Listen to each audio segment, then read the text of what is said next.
Hello, everyone. This is Craig with NGP Van, and I am joined by a few friends over at Turnip Blue Digital. Real quick, this is the create an advertising budget for your campaign. So we're going to talk about how to maximize spending and reach your target voters all throughout this webinar. We are just about hitting noon, so we'll wait maybe 1 minute or so as people join. So maybe just one more minute and we will be back on. I think we're just going to be on mute for maybe a moment and we will let additional participants jump in. We had quite a few people register for this, so we're going to give just a minute to let people join as participants before we get into the housekeeping and agenda and all that stuff. So we'll be right back with you in just a second.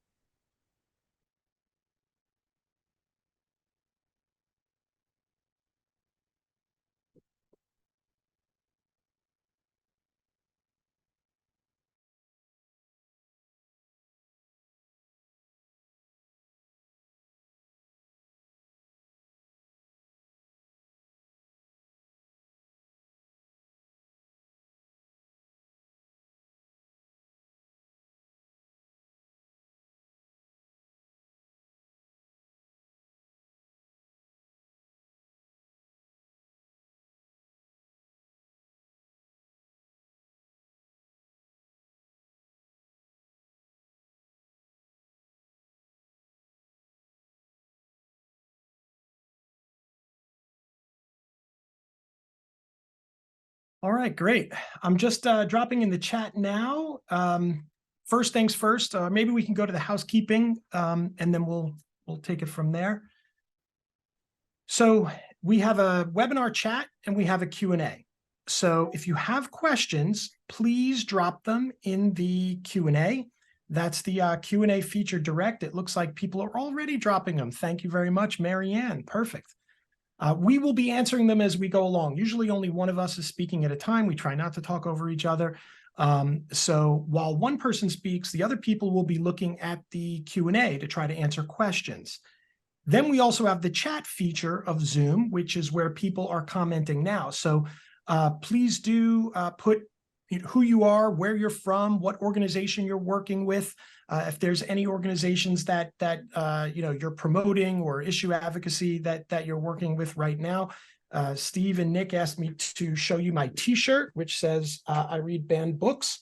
So a little bit of commentary for our school board friends out there who might be working to combat the efforts to ban books in your little small town. So I need to make more of these and send them around. Maybe we'll put them up on the website or something. I think there's another organization that was selling these shirts at Netroots recently, which is really cool. So cool. So Barry asked real quick, what's the difference between questions and technical questions? That's a really good question. You should put that in the Q&A, Barry, either way. Okay. So technical questions is really just like, hey, my audio is not working or I can't hear you. And then another question might be related to something that Steve and Nick might be covering, like, hey, how do you calculate a certain budget, that kind of thing. That's probably best for questions. Technical questions like, hey, the audio is a little bit weird. Feel free to put that in the chat. That's no problem. We'll get rolling as we go along. So another quick thing for housekeeping, this session will be recorded, or I should say it is being recorded. And after all of our webinars, we like to follow up with an email. So if there are any questions that get asked during this webinar that we don't answer, that will be included in the email. Usually we add captions or closed captions to the email, to the video, and then we provide a link to that video inside the email that we send you as a follow-up. It'll also come with any questions and answers to those questions and any other resources we mentioned. Somewhere in this webinar, we'll probably talk about a really cool budget template that we just released at NGP Van, and I'm sure Turnip Blue has some resources that they'll share as well. So any other questions, just drop them in chat or Q&A, and we'll get rolling. So let's talk about the agenda real quick. We're going to go over different types of messaging for advertising. We're going to cover advertising best practices. We're going to talk about developing an advertising budget that matches your campaign strategy and why that's important. Then we're going to get a little bit interactive. We're going to talk about creating a sample budget. So we're going to build one in real time with real numbers and show you how you can do it when you go off and build one for your own campaign or organization. We're going to talk a little bit about what to do when resources are limited. Just a quick note in the chat. Does anyone here have more money than they actually need? Right? That's kind of like a trick question. But if you do, just drop it in the chat. So we'll talk about what to do when resources are limited. And then we'll get into a Q&A. But it's worth saying, if you have questions, don't hold them. Just ask them anytime throughout, and we'll answer them as we go along. So Ruth, never enough. I hear you, Ruth. Thanks. Aiden, yes, I hear you. Unfortunately, we have not worked on many campaigns that have, burned $100 bills for firewood. Not yet, at least. But let me introduce our two guests for today, Stephen and Nick from Turn It Blue Digital. And they're great guys. They're very good at what they do. And I will turn it over to them to take over and introduce themselves and give you a little bit of their background and, what they do and what their firm does and how they help with digital advertising. So thank you to both Nick and Steve for doing this webinar with us. Really appreciate it. And the floor is yours. Well, thank you, Craig, and welcome to everybody. We're really excited to speak with you today. I want to introduce myself. I'm Stephen Sherry, the head of business partnerships here at Turn It Blue, as well as our fearless leader, Nick Passanante, who is the founder and managing partner. And we're, our platform was really built for down ballot races, for smaller organizations and smaller campaigns. And so we're really excited to talk with you all about, creating a digital advertising budget and some, tips and tricks along the way. Yep, fantastic. Thanks, Stephen. And I just want to say hello as well. I'm Nick Passanante. Like Stephen said, I'm a founder and managing partner at Turn It Blue Digital. And and really the thing that Turn It Blue exists to do is to make the whole process of campaigning from launch day through to election day as easy as possible for races at all levels of the ballot. And like Stephen said, we initially built Turn It Blue for down ballot races. We've worked with now more than 500 down ballot races across the country over the last 2 cycles. In now I think 40 plus states nationally, and so it's something where we try to work with folks at each different section of their campaign, but especially as we're coming into the final home stretch here to November. One of the biggest things we offer is our self-service digital advertising platform for programmatic and connected television ads. And so even those that are running in local school board races, I think some of these tactics are often overlooked because they're seen as maybe just for larger campaigns.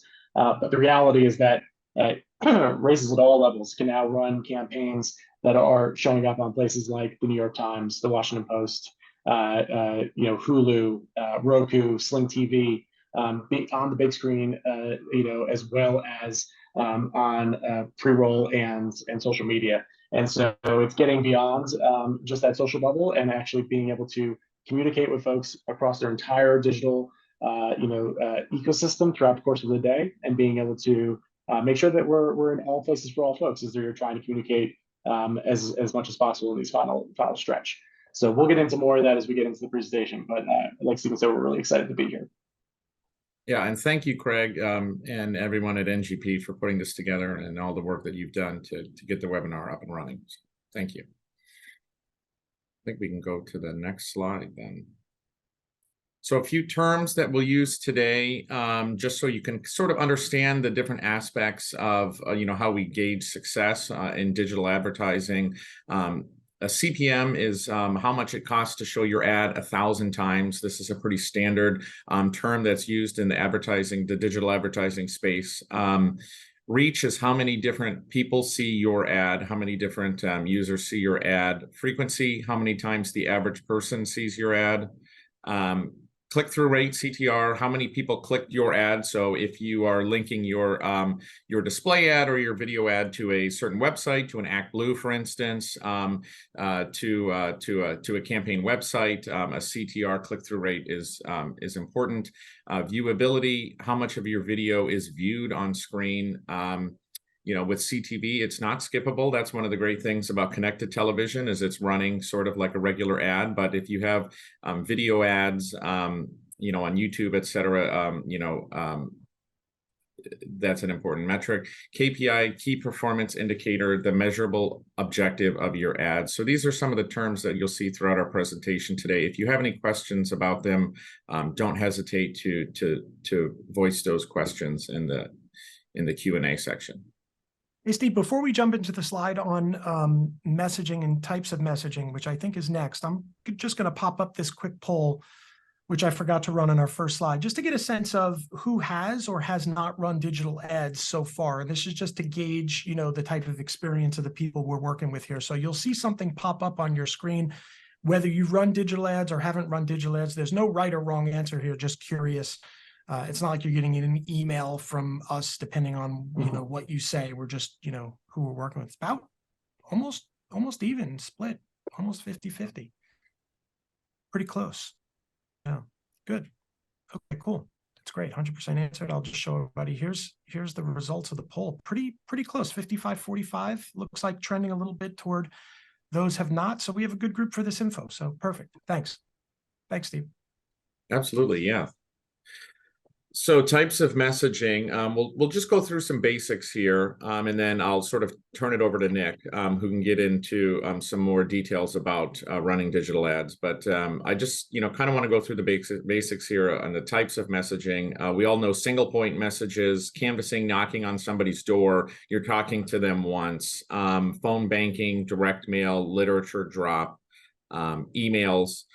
Those are what we call single point messaging. And ongoing messaging are campaigns that run for periods of time. So those are digital display ads that you see throughout the day when you're on the internet, whether you're on the weather app, checking, on Hurricane Idalia, checking on your local weather, whether you're on a blog or somewhere online and you see a digital display ad, video ads that also pop up too. Sometimes you're on CNN.com and you'll see a video ad that will show up.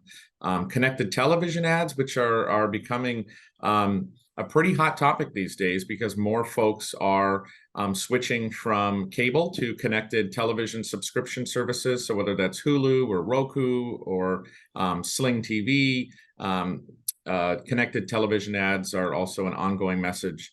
TV ads, traditional TV ads that you may see on cable, billboards, yard signs, radio ads, and social media ads that are like digital display ads, but are only, displayed on that specific social media platform. Oops, sorry. So this is sort of like our guide for the day, advertising best practices. And the first one here is to build a strategy that follows people, not platforms. And we think this is really important because traditionally, in the past, you might have contacted, a specific publisher, right? Like the Washington Post, and said that I want to put an ad on the Washington Post, or I want to put an ad on a specific website.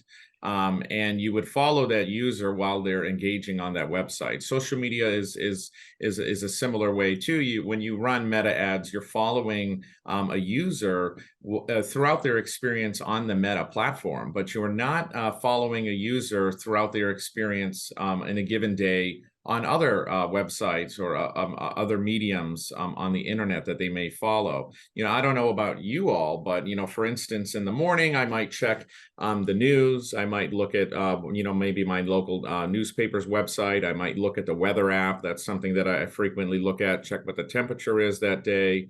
And then I might, click on social media, go out to LinkedIn, go to Instagram, check on, how my friends are doing. And then, towards the evening, I might, go on the New York Times cooking app and try to find a recipe for dinner. And then might wrap up my day, watching, a baseball game on Fubo TV or something like that. And so that's, traditionally how people are engaging throughout the day with various platforms. And so, we like to say follow the people and not the platforms. And so run campaigns that are targeting folks throughout their experience during the day, no matter what platform they're on.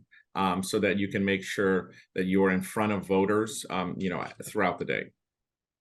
Yeah, and I'll just add on one other thing for that. Like, there's whenever we're making an ad plan, there's always going to be some assumptions that we have to make about what our audience looks like, about how we're getting to our win numbers, about how likely somebody is to vote, right? Those are all assumptions, and hopefully they're educated assumptions, but to some degree it's an assumption about how we have to move forward.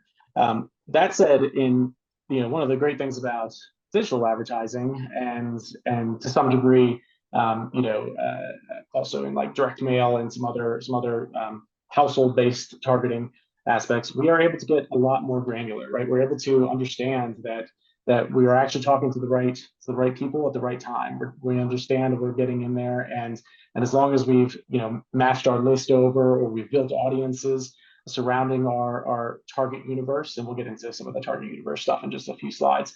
But as long as we do that, then we know that digital advertising is addressable, right? We know that it's going into the right households and also to the right mobile device IDs and into the right, hitting the right people that we're trying to target to actually move them to vote. And so it really is something where if you're just saying, I'm just going to buy social media ads, you're actually losing out on a huge percentage of the rest of the population, because you're making an assumption that those people are only on social media throughout the day.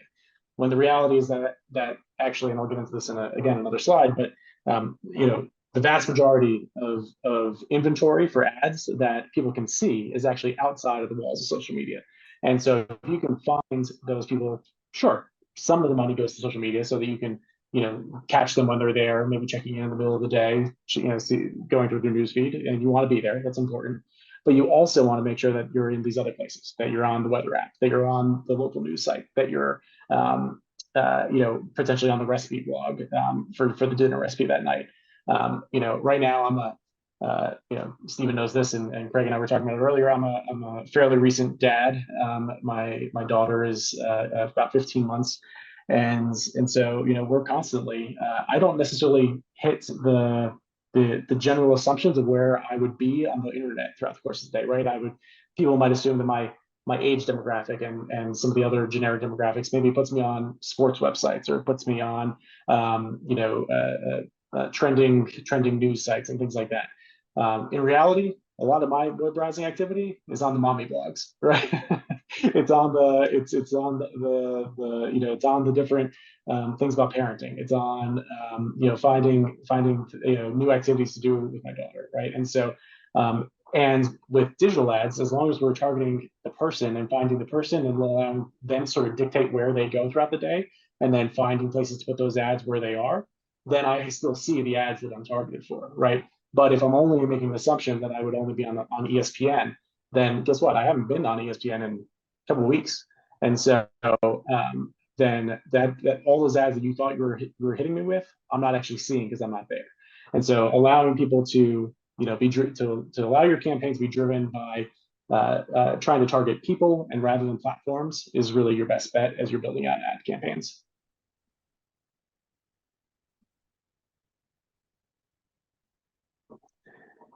So, the next advertising best practice, I sort of alluded to this already, but think outside that social bubble, so the full range of ad options. We're focusing mostly on digital today because at the down ballot level that we're focusing on in this election, the reality is that your dollars go the furthest with digital. They're the most targetable. They're the most. It's one of the places where you can really spend very efficiently and make sure that it's that your dollars are reaching the right people and getting good viewability metrics and making sure that sort of all those things come through on your KPIs. That said, there's definitely some, and we'll talk a little bit about this, but there's other things as well, right? There's direct mail, there's cable television, broadcast television. Very few folks at the down ballot level are going to be able to afford those options. And so we're mostly focusing on the digital side, but just know that we'll sort of come into, we'll touch on percentages a little bit in terms of if you have more money, like Greg said, then you know what to do with, then there's some overflow into some of these additional mediums. But a lot of folks at the down ballot level, you're maybe just thinking about social out of the gate, right? And one of the things we want to talk about today is thinking a little bit outside of that and to hit that full range of ad options. So a little background on the social bubble. Facebook and Google combined control that online ad market. for the social components. 59% of digital ad dollars are controlled by Facebook and Google combined. 64% of all mobile ad dollars are controlled by Google. The vast majority of people are spending the majority of their money on Facebook and Google combined. That said, inventory outside of social media is actually, and this is maybe counterintuitive, but is actually usually cheaper than the ads that are being run on social media. Social media ads have gotten incredibly expensive over the last couple of cycles in a lot of ways because of the regulations that have gone into place in terms of targeting, but also because, frankly, it's a closed environment and they can charge whatever they want. And and because of the way that the ad placements are structured, you don't necessarily know what you're going to be billed until the end. And so that's a problem across the board. And then ads targeted outside of social media can also be more specific. I think many of us know that that Meta in particular, but also pretty much social platforms across the board, Google and YouTube ads is another one that does this. They've heavily restricted the ability to run one-to-one matches in their system. And so while you can still upload lists into Facebook for a match rate, I'm sure many of you do that. You take your list out of NGP Van, you push it over into Facebook, and set up your ad campaigns that way. They used to give you match rates. They used to tell you, 80% of your lists matched to your audience in Facebook, and we know that you're going to be talking to this many people. After the 2016 election, they removed all that, and they started heavily restricting what they tell you about your match rates. They also started heavily restricting political advertising in general. There's a lot less segments. There's a lot less ability to narrow your audience into a way that you're talking to the right people. And so actually your Facebook audience is oftentimes one of the more large, broad, overarching audiences that doesn't necessarily get to have a whole lot of confidence in terms of knowing that you're talking to the right people all the time. On the flip Nick, side, I posted a note in the chat. Probably would have been better for the slide other than think outside the social bubble, but the Pew Research Center has a social fact sheet where they track demographics of all the social channels, which I thought was probably more relevant for your slide of follow the people. To understand, and of course, not all of those places allow advertising, and not all of those places allow advertising for political purposes. But it's an interesting read to understand the demographics. Which ones are older, which ones are women, or have higher percentages of women as opposed to men, or vice versa. That kind of thing. Absolutely, yeah. It's super important to understand those demographics, especially since the one-to-one matching within the platforms is a lot less reliable. And so it's really important to know that, okay, if I'm talking to folks on Facebook, it's between X and Y age brackets that I'm more likely to have a better reach. And that said, the flip side of that is when we start talking about programmatic advertising. Programmatic advertising is highly targetable, right? And so that's going to be your ads that is across the rest of the inventory. And so this goes back to, okay, they control the dollars, but they actually don't control the inventory. 92% of available ad inventory in the digital space is actually outside of the walled gardens of social media, Facebook, LinkedIn, Twitter, Instagram, Snapchat, things like that. And so it means that you have significantly better opportunity to talk to people on a more recurring basis and on all different types of websites if you place ads outside of social media, in addition to maybe a small budget going into your social campaigns. So it's definitely why it's really more important than ever that you run a cross-screen, omni-channel campaign. That means across all different screen types, across all different types of mediums, and allowing, again, us to follow the people rather than the platforms. So let your voters dictate where they see those ads. We want the ads to show up where they're already going. We don't want to force them into a specific spot to see your ad. We want to basically adapt to them rather than have them adapt to us. And then, okay, advertising best practices number 3. The ad experience still matters. So let's make it a good one. I'm not going to talk too much about this because I want to get into actually building a budget here in just a second, but a couple of really quick things about ad creative. One of the things we always talk about as part of budgeting is making sure that we do actually budget for the creative aspect of it as well. You want to make sure that you don't put all your money into just the advertising buy, but you actually want to make sure that the creative production is a part of it as well. And especially for digital ads, because it's a different type of ad than television ad. Television ads are, typically people are sitting down, they're engaged in what they're watching. It's a 30-second spot, and they're generally going to stick through it, especially on connected television spots, because they've chosen that medium to watch it. They know what they're getting. They know it's ad supported, and so they're already committed to watching it. And we see great completion rates and viewability rates on connected television, comparatively to like cable TV, where people channel surf. Nobody's channel surfing on CTV because they're committed to whatever they've already selected to watch. But think about this, because you really do need to think about hooking the audience in the first 3 seconds of an ad. That's the average amount of time that somebody engages with an ad, whether it's a video or a display ad, before they either stick with it or they move on. For a display ad, if they look at it for 3 seconds, guess what? That's awesome. That's like, I'm thrilled if somebody has looked at my display ad, my banner ad for 3 seconds, because that's all it takes to read the couple of messages that's on it and to decide whether I'm interested in it or not. And they've gotten my message at that point. In a video ad, though, most of those ads are 15 seconds, 30 seconds, maybe 60 seconds long. And we have about 3 seconds for somebody to watch and decide if they're going to stick with it or not, or if they're going to move on. And so make sure that you always try to hook the audience in the first 3 seconds of the ad. And then, are your voters invested in the characters? The characters of the ad, right? This goes back to, like, think about watching a movie. Are we invested in the characters, or are we not? If we're not, we're probably going to turn it off and find something else to watch. And are they rooting for you, right? Are they rooting for your character? Or if it's a negative ad, is there a compelling villain, right? Because again, we're sort of brought into these things in a way of we need someone to root for or root against, and especially in politics, that's very key. And so make sure that your ads are thought out in a way that you're telling a story, telling a narrative, but with a hero and a villain in mind. Is your branding clear throughout? Did you show rather than tell? Some of the worst ads that are out there are ones that, and there's a lot of polling to show this, right? That says if you are basically telling your voter what they should be doing rather than showing your voter what they should be doing, they're not likely to do it.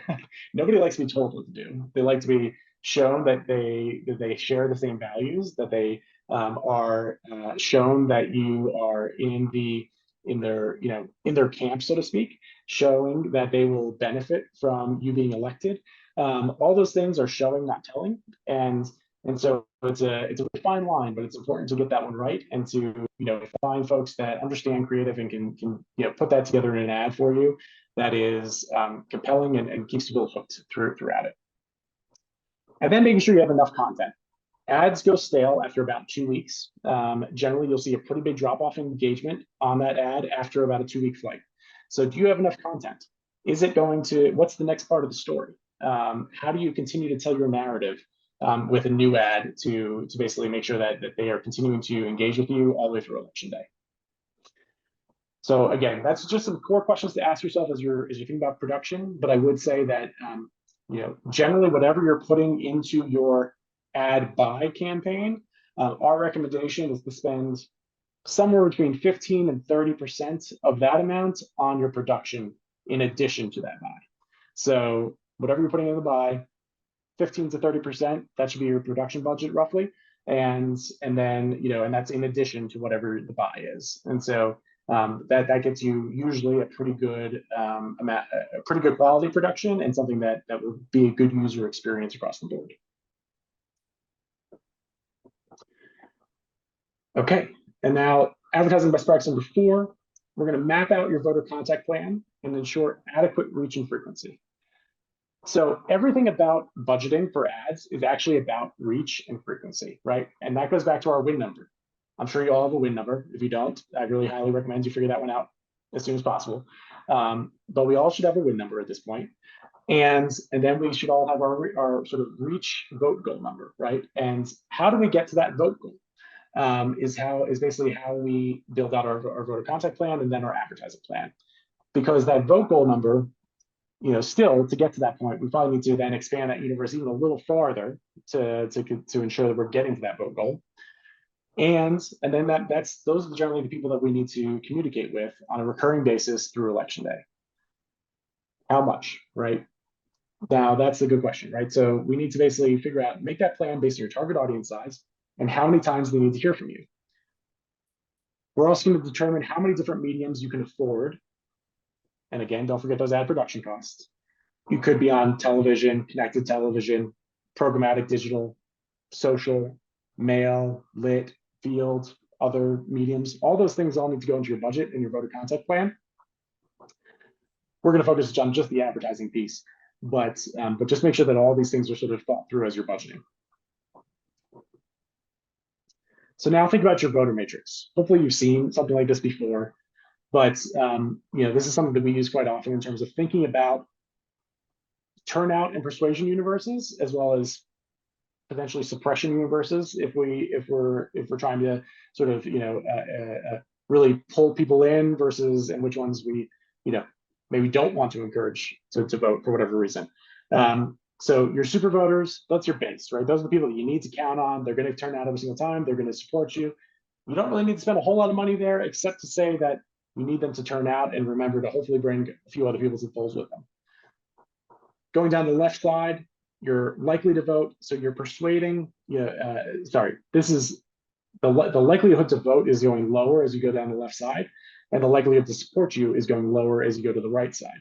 So if you're going in that left column, then you're basically in that turnout universe. If you're in that right column up at the top, then you're in that persuasion universe. These are folks that if they're pretty likely to turn out still, but they're not necessarily, but they still need to be persuaded that you're the person that they want to vote for, bubble in their name. And then that very farthest right bottom corner, those are the worst. Those are the people that are not, not in your corner, are going to, potentially, come out and vote. And so they they don't vote, and they're not going to support you if they do. But regardless, these are the folks that we don't want to spend much time on.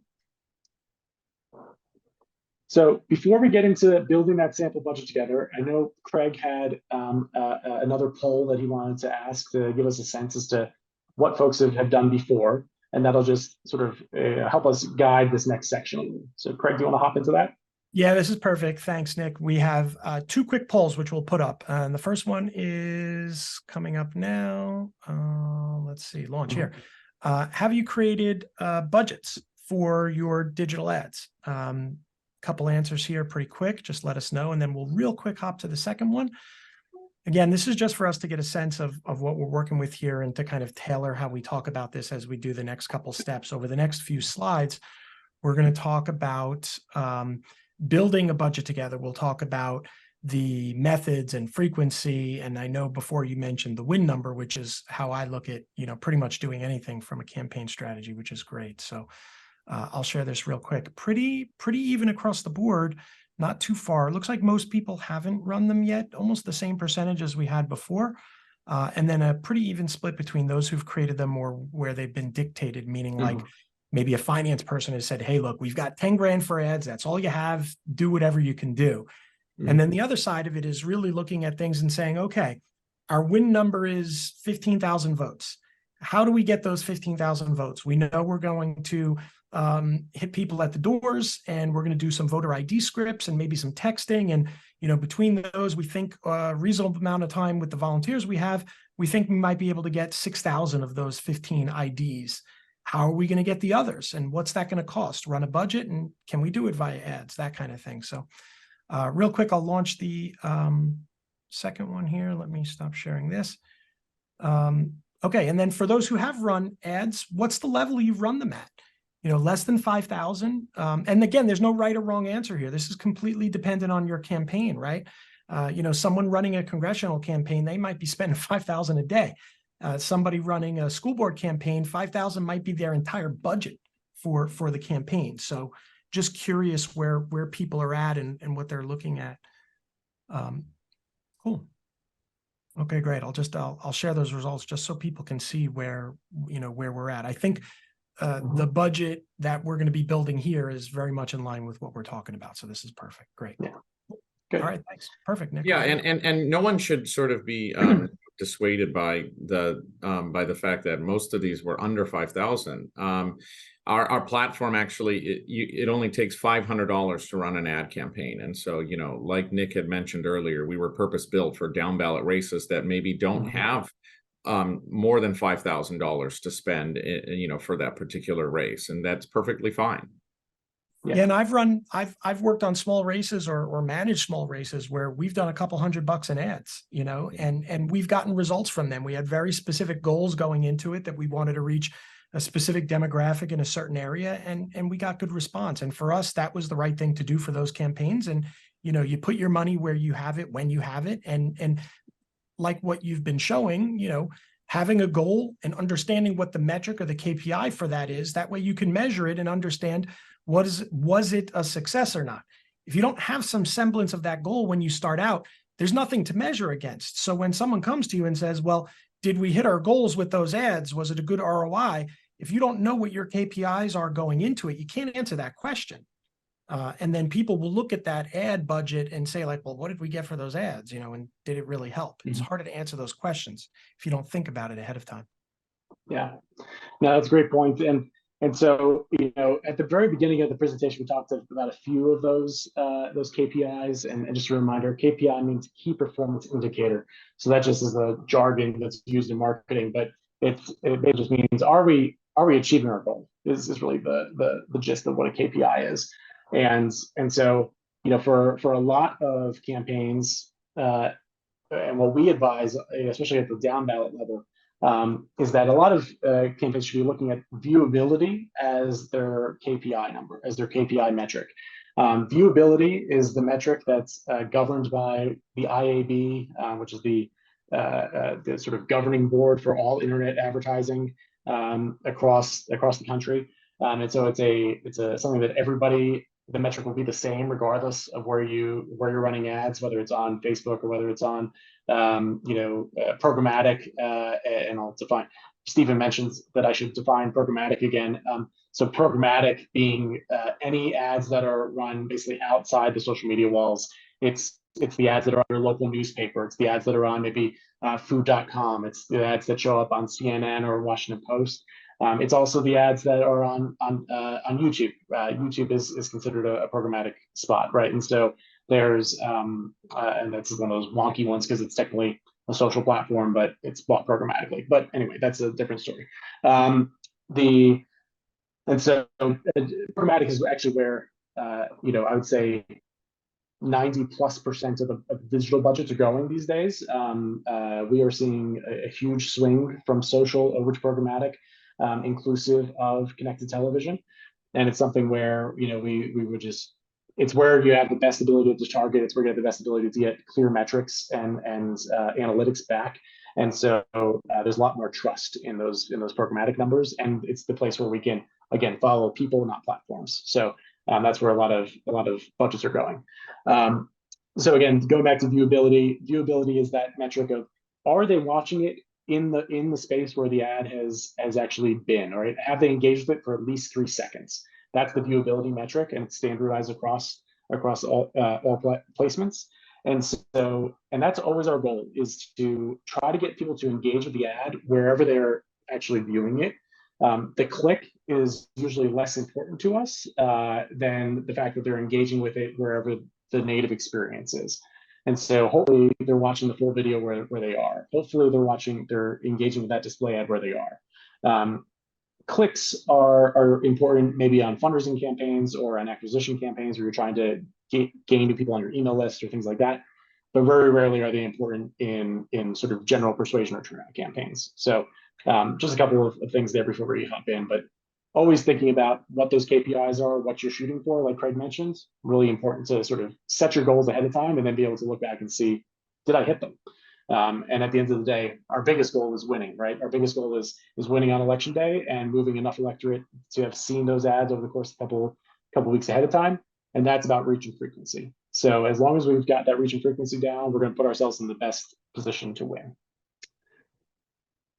So hopping into step one, identifying your universe. This is going to be step one of creating your budget now. All right. So, and honestly, Depending on the complexity of your campaign, you might have multiple universes. You might have a turnout universe, the folks that are going to support you if they vote, but they might not vote all the way down ballot, and then you need to spend some more dollars on them to remind them to vote for you. The persuasion universe, the folks that are definitely going to vote, but they haven't decided who they're going to vote for, so you need to persuade them to vote for you. And then the base universe, the people that are definitely going to vote for you, they just need a reminder to actually go to do it, and also to hopefully donate a little bit of money to you to let you get the word out to other people, and to bring a couple of friends with them to the polls, your base engagement universe.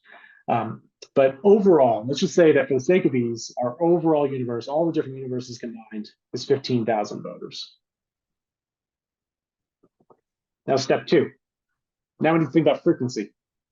So the average person typically needs to see a message anywhere between 6 and 20 times before it will actually burn in, before it will resonate with them. And while that may seem like a lot, because especially for those of us running our own campaigns, we probably get sick and tired of hearing our own voice on video, or we think it's too much to see ourselves that many times. The reality is that most people are not going to watch the ad in full the first time they see it, or the second time they see it. It may take them the third, fourth, fifth time before they start engaging with it in a more full way. And so they typically need to see it at least 6 times and up to 20 times per week before a message resonates. This is also why ads go stale, by the way, right? I talked about that, about the ad quality. Because you're seeing ads repetitively, they go stale in that sort of 2-week time frame. You don't want to run the same ad over and over again for more than 2 weeks, because it generally, then the frequency gets a little too much of that same ad. But then you need to move on to another ad and have that same frequency again, so that's burning in that next message, the next part of your narrative. And so typically, so we're now going to have that 15,000 person universe 6 to 20 times per week. I'm going to use 12 as an in-between number on that. 12 is typically sort of our happy medium in between those, and where we see a lot of success for campaigns that are running at about a 12x frequency. And then duration. How many weeks are we going to run the ads for? And from our best practices and our history of running ads, we typically see that campaigns that run for at least 4 weeks prior to election day, or longer, up to 6 to 8 weeks, if you have a larger vote by mail population, because vote by mail is typically, they have the ballot on the kitchen table for at least 3 weeks. You need to start communicating earlier to those people, because it's sitting on it gets mailed out to them earlier than folks that have in-person voting. And so if you're in a vote by mail district, you're typically going to need to have a larger ad budget and a longer ad campaign because of that. So 6 to 8 weeks typically for vote by mail, 4 weeks typically for a campaign that just has in-person voting, or majority in-person voting. And that'll be your duration of the campaign. Now, the reason for the good timing of this webinar, right? Because we're sitting about, what, 10 weeks out from election? That is right, exactly. This is about the time that people should be finalizing their budgets, figuring out how long they can run their ads for, and then starting to get their creative production in place where it's ready to go in the next week or two, so that they can start getting the campaign up. So most successful campaigns are going to run for those 4 weeks. So again, that's not to say that if the numbers don't work out, you can't reduce, right? And we'll talk about some of those the ways that you can reduce reach, reduce frequency, sort of play with your budget to get to a number that works. But this is sort of the secret sauce of working into a budget that is directly tied to your campaign, rather than just saying, "Oh, I have $5,000 left over in the bank. That's my budget," right? Sometimes that's what happens, and I would still say encourage you to find a way to make the most of that money that's left, to still communicate as much as you can going into the final weeks. However, it's always best to sort of work backwards into your budget and know what your ideal budget is, so you can continue to fundraise towards it, even if you're not there for it right now, and hopefully get as close to as what is ideal as possible. So 15,000 voters times 12x frequency per week times 6 weeks. That's going to get us to be needing what's called impressions. So 1,080,000 impressions. The impression is the ad view, right? The person that engaged with that ad for 3 seconds. So you're going to want a little over 1 million impressions for that 15,000 person universe. All right, now step 4, we're going to choose our mediums, right? And so we talked about running an omni-channel campaign across multiple different mediums. And so now I'm just going to use some rough percentages. These are typically what we recommend for our clients. You can choose to sort of, you know, build out different buckets depending on how you'd like to go forward. But about 50% of those being video ads. These are your pre-roll ads, your 15-second, your 30-second spots that are going to run either before or in the middle of another video, right? So maybe you're on YouTube or you're watching something, and it's the ad that runs before that video, or you're on the New York Times, and as you're scrolling through an article, a video pops up, and before you can watch, and you start to watch that video, and halfway through, an ad comes in. That's a pre-roll or a mid-roll spot. Those are typically going to be your video ads. About 50% of your budget should be going towards video ads, typically for most campaigns. 30% going towards connected TV. So connected television is all your streaming services, right, that are ad supported. So Hulu, Roku, Sling, Fubo, Pluto, any of those types of platforms that are getting all the cord cutters right now, huge percentages going over to streaming connected television. It also includes things though like video on demand. So even if you're on a cable service, but you record something and watch it later, that's actually a connected television ad. That's no longer a TV ad, it's a connected television ad because it's directly targeted to your cable box. We know that we're talking to your household. We know that we're talking to that individual login. It's a logged in environment. And so we know we're talking to the right person. It's one of the best guaranteed viewable impressions you can get. And it's something where it's something that, you know, all things accounted for, it's actually for the best bang for your buck. And so connected TV, we're putting about 30% there. So that'll be 325,000 impressions out of that roughly 1 million. 10% display ads. So those are your banner ads, the static ads that show up on various places across the web. We like to think of those as basically digital billboards, right? They're basically reinforcing a message that was already on your video. So you tell the story on video and then you reinforce it with a display ad. The display ads are incredibly cheap, but they don't really do a good job of telling the whole story. And so you really do need to sort of buffer that with other ad types as well. If you're just running display, you're going to have trouble breaking through. So that's why we do recommend having video as part of a campaign whenever possible. And then 10% going into your social media is roughly where we tend to put things, 10 to 20, depending on sort of what your scenarios are. So again, 50% video, 30% connected TV, 10% display, 10% social media. So you'll see that gets us up to that, and I rounded up a little bit, so forgive that the number doesn't quite equal 1,080,000. So, but that's going to be your rough numbers there. And now we go and we do the math, right? So I'm going to talk about the CPMs again. So CPMs from the beginning of the presentation is your cost per mille. It's a Latin word, it means thousand. Who knows why they didn't just call it cost per thousand, but they they decided to get fancy. And so CPM is cost per 1,000 views of your ad, 1,000 impressions of your ad. And so I've put some average CPMs that we're typically seeing right now for video, CTV, display, and social media. These will vary depending on your individual circumstances, how much targeting data you're applying, you know, how tight of a universe it is, whether it's like just 1 or 2 zip codes or if it's an entire state. All those things affect the cost, but this is a good average to use as a benchmark. So for video ads, you're typically going to be looking at about $25 CPMs. For connected TV, about double that, 50. But remember that they're on a big screen television and they're guaranteed viewable. So it's you know, really worth that extra investment there. Display ads, it's about $10 for a CPM, and then social media ads surprises people, but social media ads are actually about the same cost as a video ad.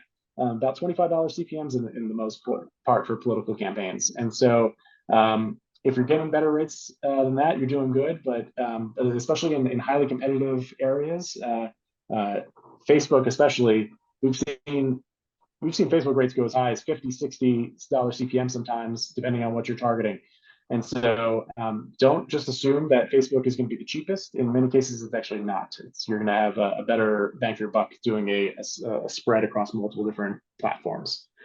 So video ads, that's going to work out to about $13,000 for your video ads, about $16,000 for your connected TV, about $1,100 for your display ads, and $2,500 for your social media ads. So all in, to reach that audience of about 15,000 people for 6 weeks and 12 impressions per week, your total campaign budget would be about $33,000. $33,000 plus the cost of creative. And again, typically 20 to 30% of your ad buy budget for your cost of creative. So that's the ideal way to back into your budget. And sometimes these numbers can be scary, right? Sometimes the numbers are not achievable or seem hard to attain.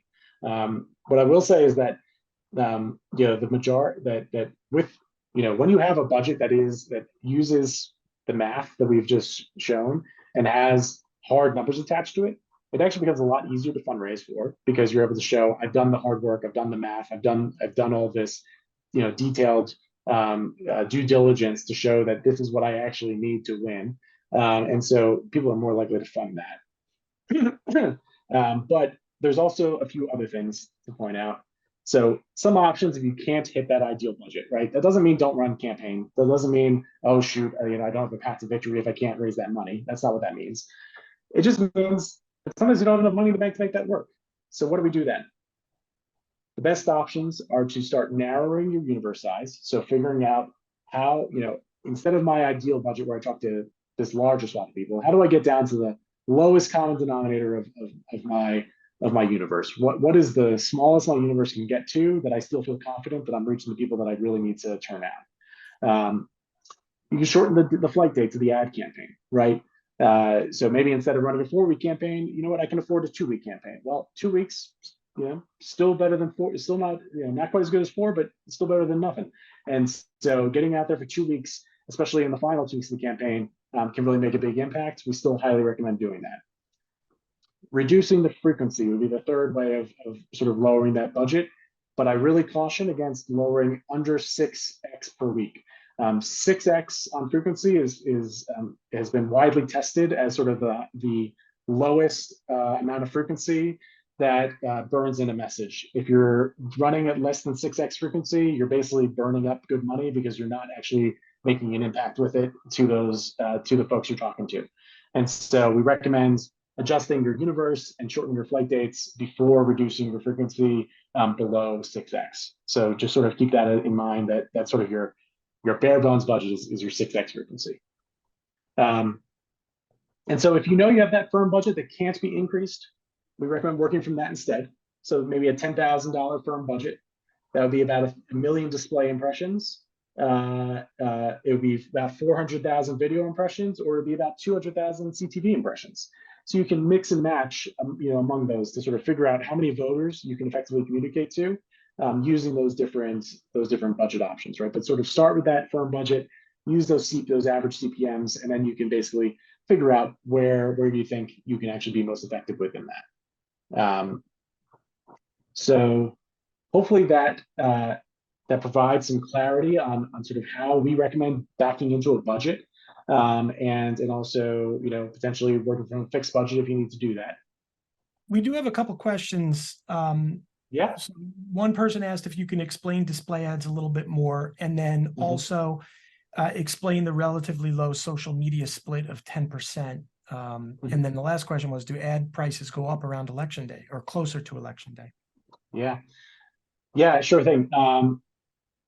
So I'll start with display ads. Sorry, Craig, I might have you repeat those for me in just a second. But so display ads are the ads that are static banner ads. So it's typically like a square ad on maybe your local news site. So for me, that would be the Denver Post, right? If I'm at the Denver Post, then I see an ad on the top of the screen while I'm reading an article, or maybe on the right sidebar of the screen. But it's an ad that doesn't move, or maybe it just has a slight animation to it, like a GIF animation, but it's not a video ad. It's a static message. It can be clicked on, and you can be redirected to your website. so they can learn more about the campaign. But generally speaking, it is a static message that you probably have, I don't know, somewhere between 5 and 10 words to get across a message on, plus an image. And so it's really meant to be reinforcing what other messages they might see elsewhere. As we answer a few more questions, we're getting a bunch of questions about who does the ads, who does the creative, things like that. So I want to pop up our last poll. We don't like to send out random emails, and we try to keep things as focused as we can. We don't like spam. We try to do as much as we can to fight against spam. So I want to pop this last poll, and this is, which I'll launch right now. Let's see. Oh, it's not letting me launch. Am I still sharing the other? Oh, I was sharing the other poll. Okay, so let me launch this one here. This is for people who are asking, like, who should be doing this? Who comes up with the creative? Who comes up with the ads? Things like that. So if you want to hear from Stephen and Nick in the future, or after this, just yes or no right here helps us understand. And then they'll reach out to you to talk more about these things, answer more questions. You have the opportunity to work with them, that kind of thing. Okay, perfect. We'll end that. Perfect. Thank you. Great. So now, just in terms of who does these things, I think I answered one of those. It's usually digital consultants like Nick and Steve that are creating them, swapping them up. A lot of times this is management, right? Like if you have a budget, you could be running 100 ads at one time. You turn some on, you turn some off. This one is not working anymore, or it's underperforming, so we turn that off, turn on other ones. Also, someone asked whether you should run a 15-second, a 30-second, and my recommendation to them was test which one delivers results, right? Like, yeah, I'm sure Stephen and Nick can answer which one in their experience, but whichever, and you could start there, right? Start with what you think will work best, or what you have heard will work best from experience, but you have to test. If your audience is not responding to 30-second ads, you don't want to run 30-second ads just because it's supposed to be the one that works best on YouTube. That's right. That's 100% right, Craig. We definitely recommend testing. And I would also just say that so 15-second ads in digital right now are sort of the king. There's a lot more inventory for 15-second spots. 15-second spots in some cases are also non-skippable, whereas 30-second spots are always skippable. So if you're trying to get an ad that will not be able to be skipped in some circumstances, a 15-second spot is a good one. I would say we try to encourage more 15 seconds. That said, if you're running on connected television, it has to be a 30-second spot. So a 30-second ad would be because it's a traditional television placement. And so think of it that way, where you need a 30-second if you're going to be on CTV. There's one question here from Melanie who asked, if my voter base universe is 60 years and older, do you still recommend digital ads? If not, what do you suggest? And I'm curious to get your answer on that too. But I know that link that I shared from Pew Research, not only do they track the audience and the demographics of the different social media networks, they actually track growth and retraction of those networks. And you might be surprised to learn that the 55 plus is actually one of the fastest growing demographics on certain social media channels. So again, you want to go back, if you know what your audience is, or you have an understanding from the voter file or VAN that your demographic or your voter base fits a certain demographic, you want to partner it with the one that makes the most sense for that demographic, whether it's social. You can get ad stats for some of the programmatic stuff and even the connected stuff as well. They'll give you kind of an understanding of who watches their channels.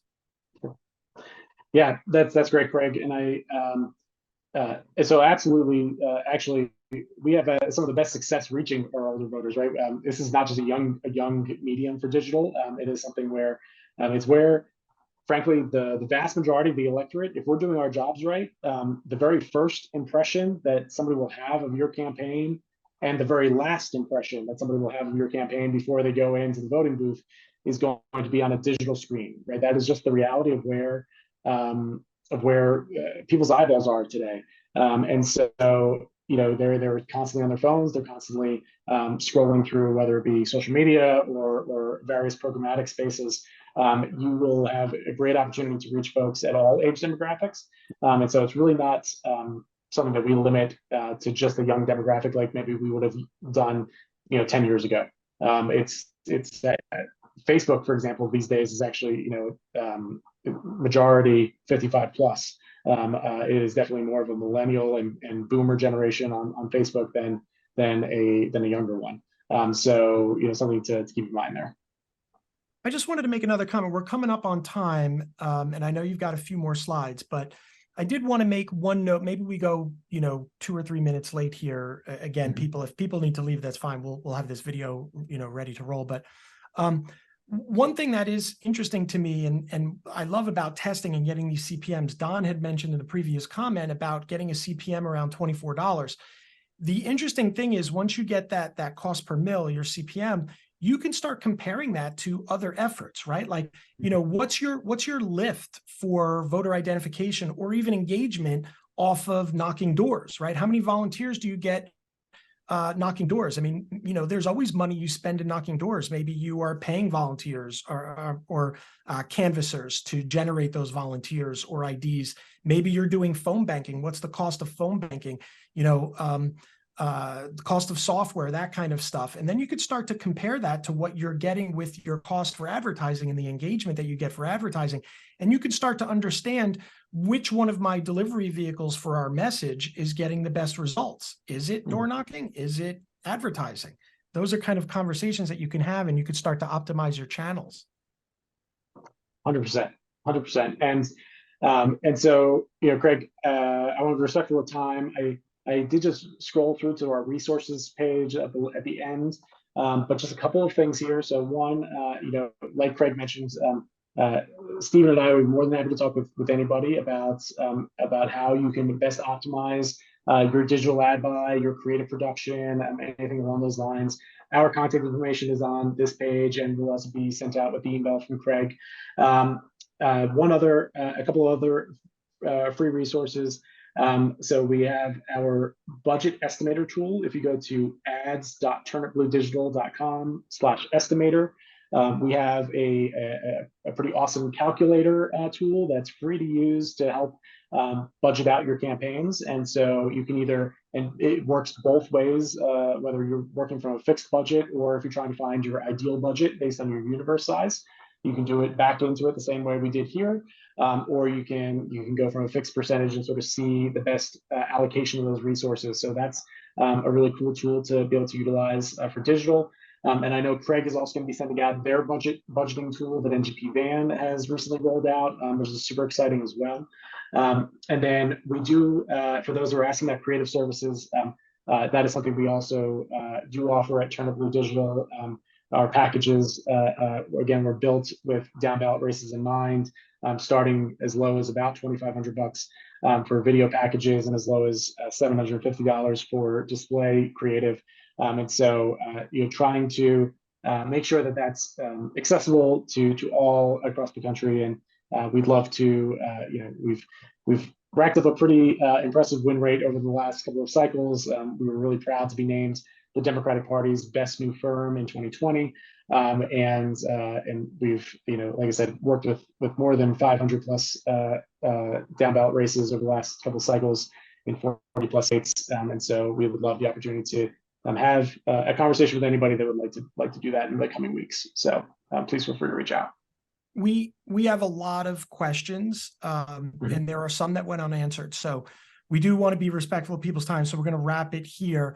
I will go through all of the unanswered questions with Nick and Steve, and we will provide answers and or resources for everyone. And we'll do that in the email that we send as a follow-up. So if there are any unanswered questions, we will answer those in the follow-up email, along with some of the links and all of these resources that we've mentioned here so that everybody has all of that. There were some questions that we just didn't have time to get to. So it's been a very engaging webinar. So we'll make sure to do that. And then look for that email in the next 24, maybe a little bit longer if we have to hunt down a few additional resources that people are asking for. But it'll come out shortly and you'll get a response via email.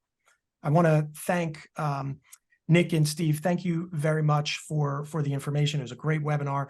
I know we did have a lot of questions, which is great to see all that engagement. And look on the YouTube channel pretty soon. This will be up there, and then we will send an email out to everyone with all of these resources.